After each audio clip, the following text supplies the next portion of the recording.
আসসালামু আলাইকুম সম্মানিত দর্শক শ্রোতা, মুক্তিযুদ্ধ বিষয়ক ইউটিউব চ্যানেলে সবাইকে স্বাগতম জানাচ্ছি। দর্শক, আজকে 20শে ডিসেম্বর 2025 ইংরেজি তারিখ মুক্তিযুদ্ধ বিষয়ক আপডেট সর্বশেষ খবর আপনাদের জন্য নিয়ে এসেছি। ভিডিওটি সম্পূর্ণ দেখতে হবে, তাহলেই বুঝতে পারবেন আপনারা আজকে টপিক্সটি কী। তো মহান বিজয় দিবস উপলক্ষে আলোচনা সভা এবং বীর মুক্তিযোদ্ধাদের গণসম্বর্ধনা দিয়েছে বাংলাদেশ জামাতে ইসলামী মিরসরাই উপজেলা।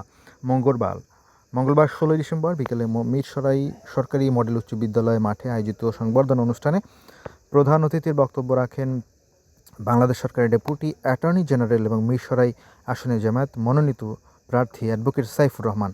মিরসরাই উপজেলা জামাতের আমির মাওলানা নুরুল কবিরের সভাপতিত্বে এবং সেক্রেটারি আনোয়ারুল্লাহ আল মামুনের সঞ্চালনায় বক্তব্য রাখেন মিরসরাই উপজেলা পৌরসভা জামাতের আমির মাওলানা মোহাম্মদ শিহাবুদ্দিন, উপজেলা বাইতুল মাল সম্পাদক মাওলানা নিজামুদ্দিন, ওয়াহেদপুর ইউনিয়ন জামাতের আমির সিরাজুল ইসলাম, মিরসরাই থানা সভাপতি শরীফুল ইসলাম, এছাড়া শহর শাখা সভাপতি শরীফুল ইসলাম এবং বীর মুক্তিযোদ্ধা শামসুল হুদা প্রমুখ।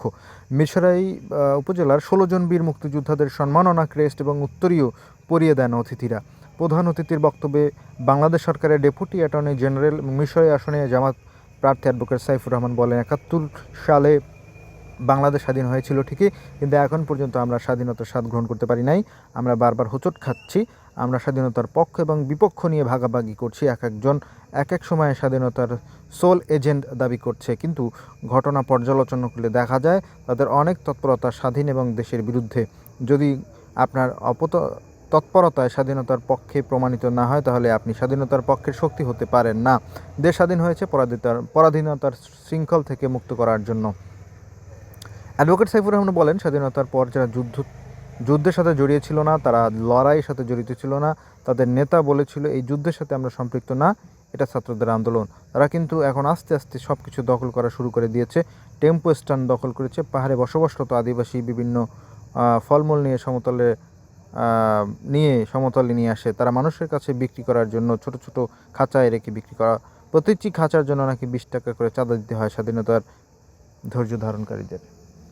তিনি আরও বলেন, 5ই আগস্টের পর যারা দখলদারিত্ব করছে, জোর করে চাঁদা নিয়েছে, মহাল দখল করেছে, মৎস্য প্রকল্প দখল করেছে, বাজারের ইজারা পাওয়ার পরও জোর করে 40 থেকে 50% নিয়েছে, তারাই হচ্ছে স্বাধীনতা বিরোধী।